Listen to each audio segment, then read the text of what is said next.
안녕하세요. 사랑하는 성도님, 기쁨의 주님이 우리와 함께 하십니다. 우리와 함께 하시는 주님을 찬양합니다. 기도합시다. 하나님, 오늘 또 저희들에게 복된 날을 허락하여 주셨습니다. 하루하루 살아가는 삶의 길에서 하나님의 말씀이 저희들의 삶의 길을 진리와 생명의 길로 이끌어 주시며 주님 동행하심으로 저희들에게 용기와 지혜와 기쁨 주시니 감사합니다. 오늘도 말씀을 통하여서 하나님의 거룩하신 뜻을 깨닫게 하시고 또한 기쁨으로 말씀에 순종하는 저희들이 되게 하여 주시옵소서. 예수님 이름으로 기도합니다. 아멘. 네, 오늘 말씀은 요한복음 2장 1절에서 12절까지입니다. 사흘째 되던 날 갈릴리 가나에 혼례가 있어 예수의 어머니도 거기 계시고 예수와 그 제자들도 혼례의 청함을 받았더니 포도주가 떨어진지라. 예수의 어머니가 예수에게 이르되 저들에게 포도주가 없다 하니 예수께서 이르시되 여자여 나와 무슨 상관이 있나이까 내 때가 아직 이르지 아니하였나이다. 그의 어머니가 하인들에게 이르되 너희에게 무슨 말씀을 하시든지 그대로 하라 하니라. 거기에 유대인의 정결 예식을 따라 두세 통 드는 돌 항아리 6이 놓였는지라. 예수께서 그들에게 이르시되 항아리에 물을 채우라 하신즉 귀까지 채우니 이제는 떠서 연회장에게 갖다 주라 하시매 갖다 주었더니 연회장은 물론 물로 된 포도주를 맛보고도 어디서 났는지 알지 못하되 물 떠온 하인들은 알더라. 연회장이 신랑을 불러 말하되 사람마다 먼저 좋은 포도주를 내고 취한 후에 낮은 것을 내거늘 그대는 지금까지 좋은 포도주를 두었도다 하니라. 예수께서 이 첫 표적을 갈릴리 가나에서 행하여 그의 영광을 나타내시매 제자들이 그를 믿으니라. 그 후에 예수께서 그 어머니와 형제들과 제자들과 함께 가버나움으로 내려가셨으나 거기에 여러 날 계시지는 아니하시니라. 아멘. 자, 이제 오늘 말씀은 보통 가나의 혼인잔치로 알려진 그러한 이야기입니다.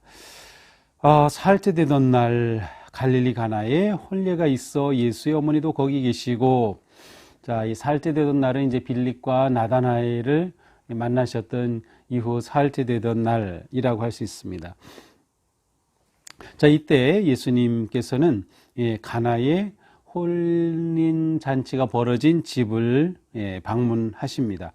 아마도 예수님의 친척집이었던 것으로 추측이 가능합니다. 왜냐하면 지금 이 잔치가 벌어진 상황에서 예수님의 어머니가 이 모든 것들을 이렇게 굉장히 주도적으로 관리하고 있는 것을 보면 알 수 있고, 아마 이 자리에 예수님도 초대되었고 또 예수님의 제자들도 함께 갔던 것으로 보입니다. 이 당시에 혼인잔치가 열리면 보통 일주일 정도의 혼례가 지속되었어요. 그러니까 혼인잔치가 아주 흥겹게 진행되기 위해서는 거기에 필요한 모든 음식과 물품들을 잘 미리 준비해야 하겠죠. 자, 2절 예수와 그 제자들도 혼례 청함을 받았더니 3절 포도주가 떨어진지라. 자, 이렇게 흥겨운 잔치가 진행되는데 마침 예수님이 찾았던 그때에 포도주가 떨어졌어요. 참 난감하죠. 이 당시에 잔치에서 포도주가 떨어지면 이 잔치를 연 그 주인은 아주 엄청 신뢰를 범하는 거죠. 큰 신뢰를 범하는 겁니다. 이제 정말 큰일이 났습니다. 포도주가 떨어졌으니 말이죠. 그러자 예수의 어머니가 예수님에게 이렇게 말합니다. 저들에게 포도주가 없다. 포도주가 떨어졌다 라고 말해요. 그런데 예수님의 대답이 뜻밖입니다. 4절 예수께서 이르시되 여자여 다 무슨 상관이 있나이까 내 때가 아직 이르지 아니하였나이다. 예수님에게 여자여 라고 말합니다.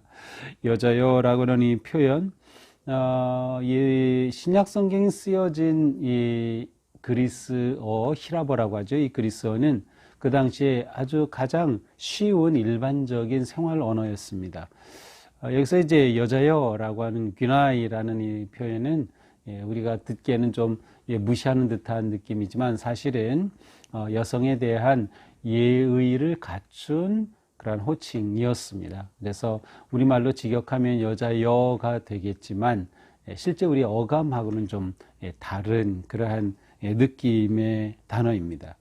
자, 예수님이 나와 무슨 상관이 있나이까? 포도주 떨어진 거하고 나하고 무슨 상관이에요? 좀 예수님이 퉁명스럽게 대답하셔요.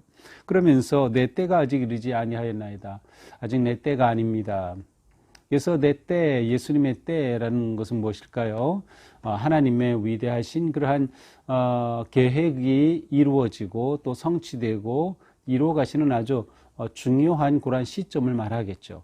특별히 예수님에게 있어서 예수님의 때는 곧 잡혀서 십자가에 달리시고 죽으시고 부활하시는 것과 연결이 되어 있어요.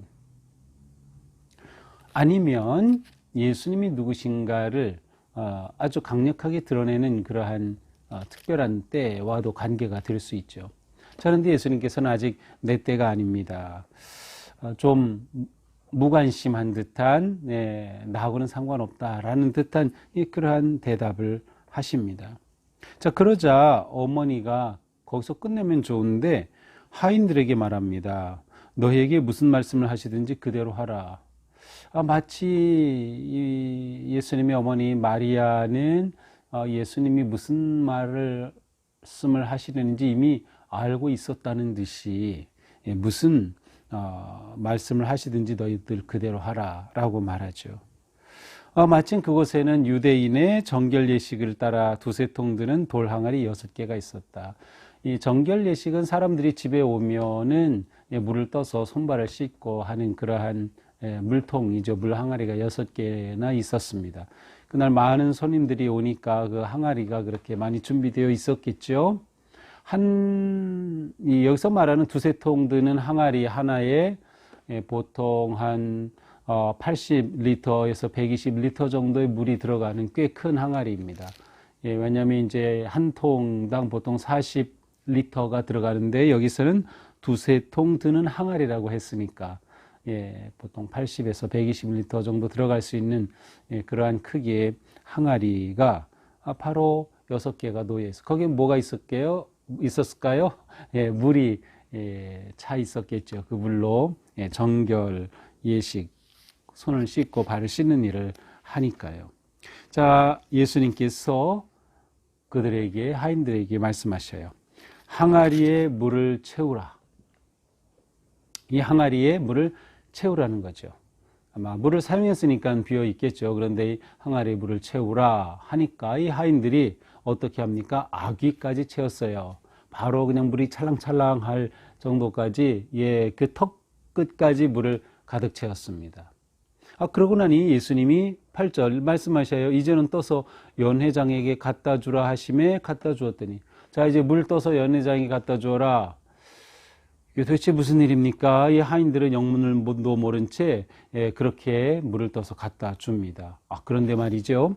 이 연회장이 발칵 뒤집어집니다. 왜 그렇습니까? 9절 연회장은, 여기서 연회장은 일반적으로 연회가 열어진 장이라는 말이 아니라 그 연회를 주관하는 어떤 지도자급의 사람을 말하죠. 연회장은 물로 된 포도주를 맛보고도 어디서 났는지 알지 못하되 물떠온 하인들은 알더라. 연회장이 신랑을 불러 말하되. 자, 떠다 준 것을 마셔보니까 이게 맛이 기가 막힌 겁니다. 이렇게 마시는 포도주를 마셔본 적이 없어요. 놀라운 포도주입니다. 그래가지고 이 연회장이 사람을, 신랑을 불러서 말합니다. 보통 연회 이렇게 잔치가 열리면 사람들에게 이제 좋은 포도주를 처음에 내다가 그 다음에 점점 질이 떨어진 포도주로 이제 술에 취하고 사람들이 이렇게 흥이 나면 이제 좀 질이 떨어지는 그런 포도주를 내곤 했던 것 같아요. 그런데 그대는 지금까지 좋은 포도주를 막판에 좋은 포도주가 나왔구나 라고 하면서 이 신랑을 불러서 칭찬해 줍니다. 자, 이것이 첫 번째 행한 표적이다. 11절 예수께서 이 첫 표적을 갈릴리 가나에서 행하여 그의 영광을 나타내시며 제자들이 그를 믿으니라. 자, 여기서 첫 표적, 기적이라고 하지 않고 표적이라고 했어요. 이것은 요한복음에 나오는 독특한 표현인데 표적, 세메온이라는 이 단어는 그 표적 자체가 목적이 아니라 그것을 통해서 무엇인가 의미를 담고 있는, 의도적으로 무엇인가를 담고 있는 기적을 행할 때 그것을 표적이라고 합니다. 영어로는 그냥 사인이라고 되어 있어요. 사인 자체는 아무것도 아니죠. 하지만 그것이 지니고 있는 의미가 있어요. 담고 있는 뜻이 있듯이 바로 어떤 일을 행하셨을 때 그것이 담고 있는 의미가 있는 표적이다. 이렇게 표현을 했어요. 그래서 이것이 첫 번 표적이라고 하는 것이죠. 자, 오늘 이 말씀은 우리가 사실은 잘 아는 말씀이죠. 가나의 혼인잔치 이야기인데요. 자, 일단 오늘 이야기에서 일단 잔치가 열렸습니다. 그런데 이 잔치가 흥겹게 진행되다가 문제에 부딪혔습니다. 포도주가 떨어진 거죠.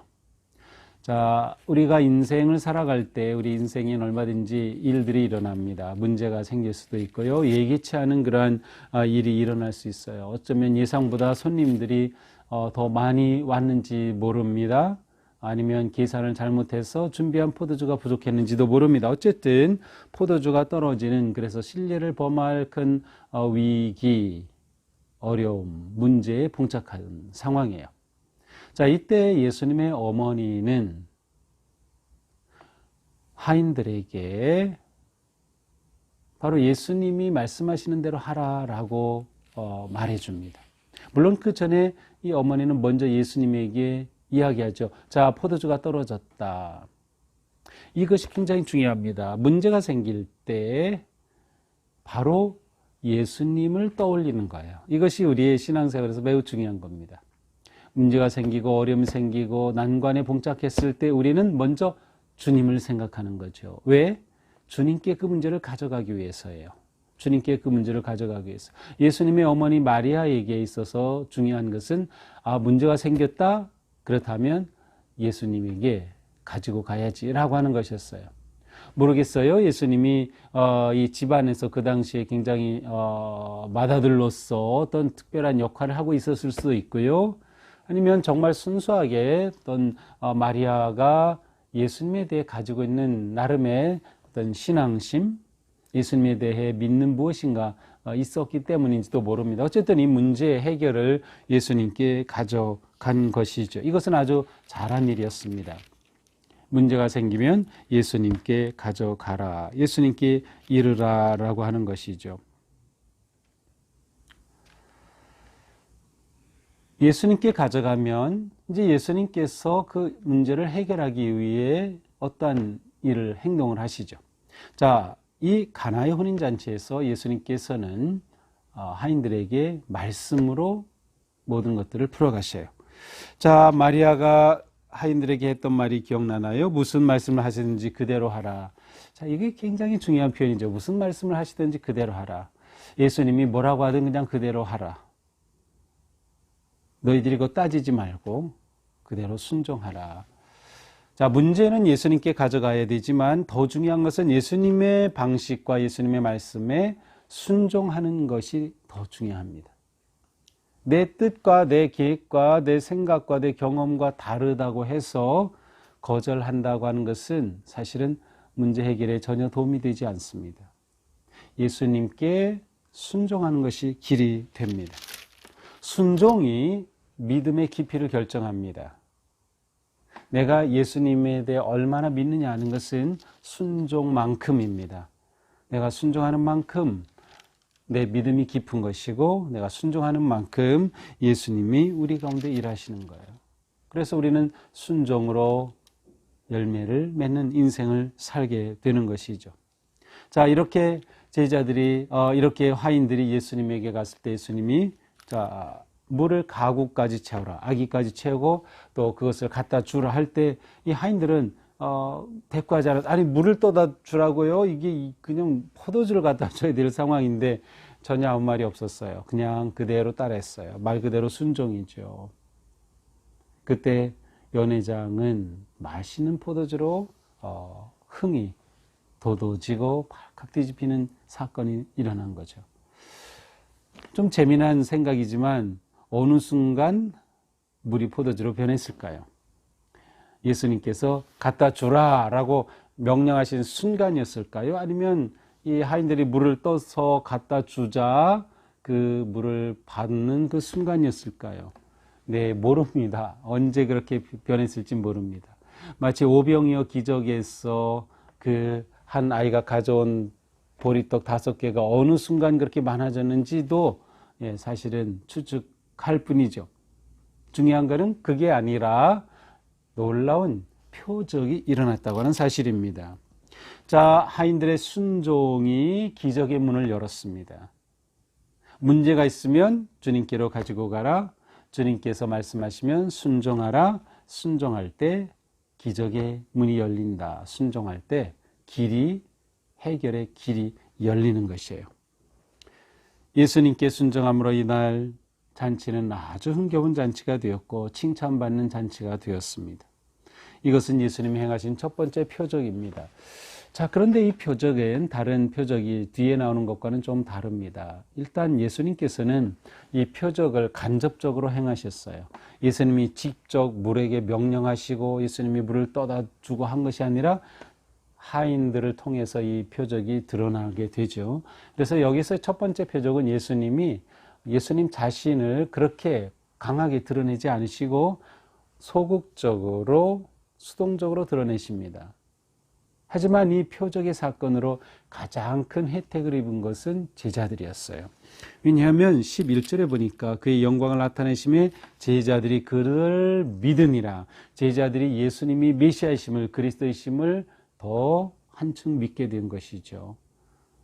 따라서 이것이 표적이 되었던 것은 제자들을 위한 놀라운 주님의 뜻이 이루어진 것과 같은 것이었어요.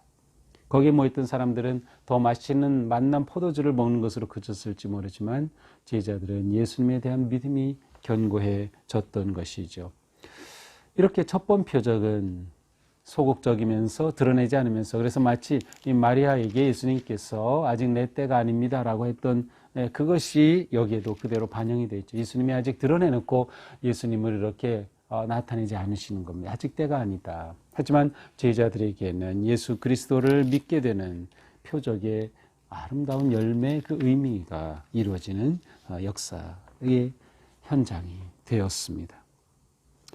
오늘 우리 말씀을 보면서 혹시 우리 인생에 포도주가 사라진 것 같은 그러한 어려움과 또 문제에 부딪혀 있지는 않습니까? 주님께 가져가자. 또 우리는 이렇게 매일 말씀 묵상을 하면서 주님의 음성을 듣고 주님의 뜻을 알게 되는데 더 중요한 것은 무엇인가? 뭐라고 말씀하시든 순종하자. 우리의 순종이 우리의 삶의 변화를 가져올 것이고 우리의 순종이 기적의 문을 열게 될 것입니다. 주님은 우리 인생을 만난 인생으로 변화시키실 능력이 그분에게는 있습니다. 그러므로 우리는 오늘도 주님 의지하고 주님 바라보면서 내 인생이 만난 포도주로 또 의미 있고 향기롭고 아름다운 인생으로 변화될 모습을 기대하고 또 우리의 문제를 주님께로 가져가며 순종함으로 새 시대의 문을 열고 기적의 문을 열어가는 우리가 되기를 축복합니다. 기도합시다. 주님, 그날 가나의 혼인잔치에서 벌어진 놀라운 표적의 이야기를 보았습니다.